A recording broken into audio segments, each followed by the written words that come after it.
wabarakatuh. Perkenalkan, nama saya Rindra Prastia Putri dari PGMI 2B. Saya di sini akan menyampaikan apa yang telah saya pelajari dari aliran-aliran filsafat barat modern. Langsung saja kita ke materi yang pertama. Di dalam aliran filsafat barat modern terdapat 6 aliran besar. Yang pertama yaitu aliran rasionalisme. Apa sih aliran rasionalisme dan siapa sih bapak rasionalisme itu? Rasionalisme yaitu aliran yang menekankan pada akal sebagai satu-satunya alat untuk menangkap sebuah pengetahuan. Aliran ini terbagi menjadi dua macam. Yang pertama yaitu aliran rasionalisme dalam bidang agama dan yang kedua rasionalisme dalam bidang filsafat. Bapak filsafat barat modern atau pendiri pertama rasionalisme yaitu René Descartes. René Descartes memiliki sebuah jargon yaitu cogito ergo sum, artinya aku berpikir maka aku ada. Inti dari aliran rasionalisme bahwa alat dalam berpikir itu adalah kaidah-kaidah logis atau aturan-aturan logika. Rasionalisme tidak mengingkari kegunaan indera dalam memperoleh pengetahuan. Pengalaman indera diperlukan untuk merangsang akal dan memberikan bahan-bahan akal untuk bekerja. René Descartes sudah menemukan metode yang dicarinya, yaitu dengan menyaksikan segala-galanya atau keraguan-raguan. Kemudian ia menjelaskan bahwa untuk mendapatkan hasil yang sahih dari metode yang dicanangkannya, ia menjelaskan salah satunya yaitu tidak menerima sesuatu apapun sebagai kebenaran, kecuali bila saya melihat bahwa hal itu sungguh-sungguh jelas dan tegas, sehingga tidak ada keraguan apapun yang mampu merobohkannya.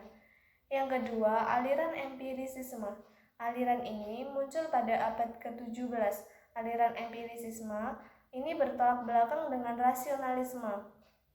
Menurut paham empirisisme, bahwa pengetahuan bukan hanya didasarkan pada rasio belaka. Konsep mengenai filsafat empirisisme muncul pada abad modern yang lahir karena adanya upaya keluar dari kekangan pemikiran kaum agamawan. Muncullah para filosof yang berkembang kemudian yang bertolak belakang dengan René Descartes yang menganggap bahwa pengetahuan itu bersumber dari pengalaman atau empirisisme. Mereka inilah yang disebut sebagai kaum empirisisme. Salah satunya adalah David Hume. David Hume berpendapat bahwa akal itu bersifat pasif.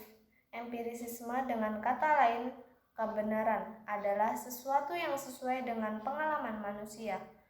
Empirisisme menolak anggapan bahwa manusia telah membawa fitrah pengetahuan dalam dirinya ketika dilahirkan. Empirisisme mempunyai dua jenis pengetahuan, yaitu yang pertama a priori, yang di dalamnya terdapat suatu pernyataan yang tanpa dibuktikan orang telah meyakini kebenarannya dan bersifat deduktif. Yang kedua, a posteriori, suatu pernyataan yang masih membutuhkan pembuktian untuk membuktikan kebenarannya dan bersifat induktif. Empirisisme tidak terima. Bagi empirisisme, pengetahuan akal tidaklah mencukupi untuk mendapatkan pengetahuan. Namun, pengalaman indrawi manusia yang menjadi peranan penting dalam upaya untuk mendapatkan pengetahuan yang benar. Ketiga, aliran kritisisme. Aliran kritisisme yaitu aliran filsafat barat modern yang mengkritik aliran rasionalisme dan empirisisme dan berusaha mensintesakan antara keduanya. Melalui filsafat kritisisme, Immanuel Kant mengatakan bahwasanya pengetahuan manusia itu didapatkan melalui dua sumber, melalui akal manusia dan melalui indera manusia. Hal yang paling utama dari sebuah pengetahuan itu apa yang ditangkap oleh indrawi dan semua data-data yang ditampung oleh akal, sehingga jika kita ditanya kembali bisa mengungkapkan sesuai dengan data-data yang ditampung oleh akal. Salah satu ciri dari kritisisme adalah menjelaskan bahwa pengenalan manusia atas sesuatu itu diperoleh atas perpaduan antara peran unsur a priori yang berasal dari rasio yang berupa ruang dan waktu, serta peran unsur a posteriori yang berasal dari pengalaman yang berupa materi. Beberapa etika Immanuel Kant, yaitu legalitas merupakan tindakan yang dilakukan sesuai dengan kewajiban, sedangkan moralitas merupakan tindakan yang dilakukan demi kewajiban. Dan pada legalitas Kant memandang sebagai suatu tindakan yang bernilai moral karena baru memenuhi norma hukum, belum memenuhi norma moral. Suatu tindakan yang memenuhi norma moral adalah tindakan yang berdasar pada maksim formal, bukan maksim materia. Yang keempat, aliran positivisme. Aliran positivisme yaitu aliran filsafat modern yang menyatakan bahwa sebuah pengetahuan dianggap benar manakala bersifat logis, empiris, dapat dibuktikan melalui observasi dan hasilnya akan terukur. Tokoh utama filsafat positivisme yaitu Auguste Comte. Di dalam filsafat ini terdapat 3 tahap perkembangan manusia. Yang pertama yaitu tahap teologis. Tahap ini merupakan tahap anak kecil. Yang kedua, tahap metafisis. Tahap ini merupakan tahap perkembangan anak remaja. Dan yang terakhir, tahap orang dewasa. Kebenaran positivisme adalah kebenaran relatif. Inti dari filsafat positivisme yaitu menolak sesuatu yang bersifat abstrak atau metafisik atau di luar fakta dan tidak bisa dibuktikan melalui serangkaian penelitian ilmiah. Yang kelima, aliran eksistensialisme. Aliran eksistensialisme menyadari keberadaannya dirinya dan berupaya keluar dari dirinya. Eksistensialisme dalam aliran filsafat barat modern yang memandang manusia sebagai suatu makhluk yang eksis atau aktif dengan sesuatu yang ada di sekelilingnya serta mengkaji cara kerja manusia ketika berada di dunia dengan kesadarannya. Aliran ini juga untuk mengkritik aliran filsafat rasionalisme dan idealisme, juga materialisme dan empirisisme. Terdapat 2 jenis eksistensialisme, yaitu yang pertama teistik, yaitu beranggapan bahwa manusia itu bereksistensi atau mempunyai kebebasan, namun itu atas dasar pengaruh dari kehendak Tuhan. Yang kedua, ateistik, yaitu beranggapan bahwa manusia mempunyai kebebasan dalam bereksistensi, tapi itu terlepas dari kehendak Tuhan. Salah satu tokoh terkenal dari eksistensialisme ini adalah Jean-Paul Sartre, filsuf Paris, Prancis. Aliran yang terakhir yaitu aliran pragmatisme. Aliran pragmatisme adalah aliran filsafat yang mengajarkan bahwa kebenaran dari segala sesuatu berdasarkan kepada manfaat yang diberikannya. Secara konseptual, pragmatisme berarti aliran filsafat yang lebih menekankan praktik. Terdapat 2 keyword pada pragmatisme, yaitu kepekerjaan dan keberdayagunaan. Kebenaran pragmatisme bersifat subjektif. Terdapat beberapa teori kebenaran. Yang pertama yaitu kebenaran korespondensi, menekankan persesuaian antara si pengamat dengan apa yang diamati. Yang kedua, kebenaran koherensi, menekankan peneguhan terhadap ide-ide a priori atau kebenaran logis. Dan yang terakhir, kebenaran pragmatik. Apa yang benar adalah apa yang berfungsi. Pragmatisme diperkenalkan pertama kali oleh William James di Amerika. Inti dari filsafat pragmatisme adalah orang-orang pragmatis tidak ingin direpotkan dengan pertanyaan-pertanyaan yang merepotkan dan terlalu mendalam. Mereka hanya meyakini bahwa benar adalah yang bisa dilakukan secara langsung dan dirasakan manfaatnya. Apabila bermanfaat, maka itu benar. Apabila tidak memberikan manfaat, berarti itu dikatakan salah. Untuk menjawab pertanyaan nomor 2, langsung saja. Epistemologi yang digunakan untuk mengkaji hal-hal yang bersifat metafisik yaitu dengan menggunakan epistemologi Islam.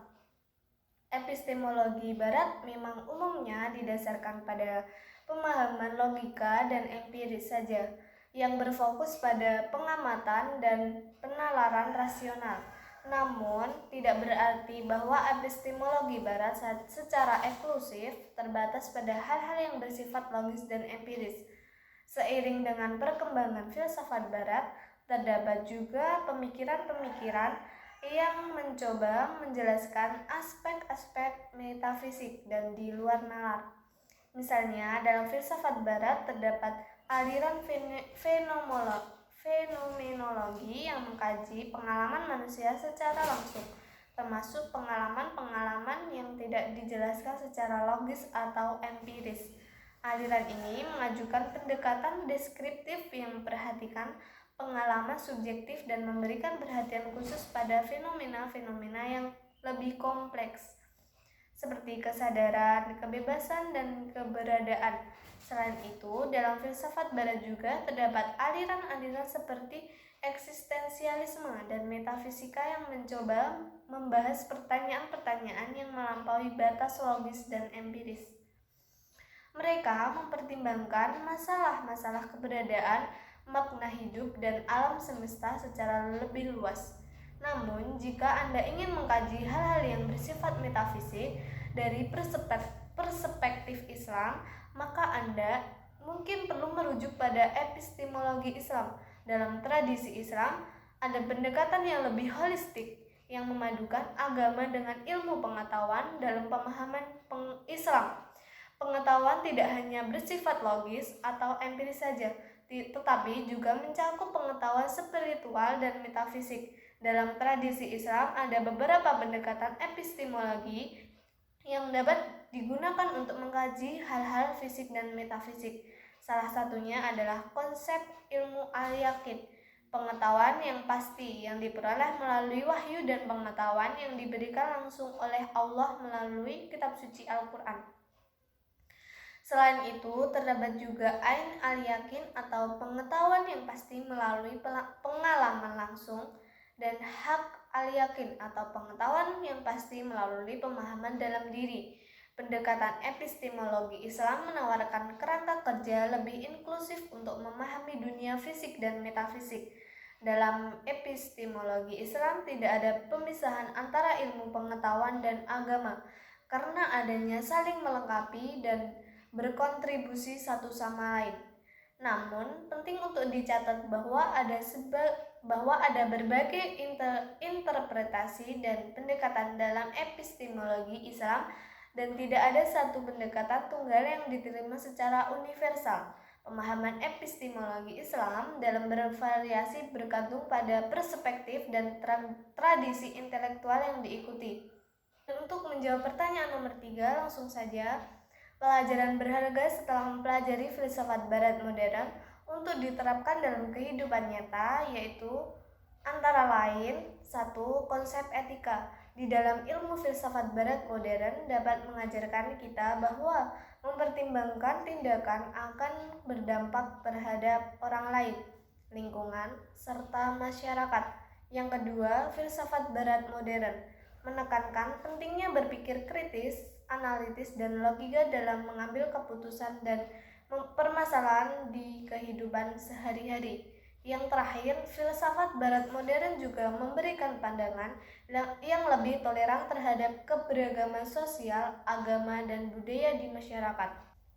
Saya akhiri, semoga apa yang telah saya sampaikan bermanfaat untuk kita semua, dan jika saya ada salah dalam perkataan, mohon maaf. Wassalamualaikum warahmatullahi wabarakatuh.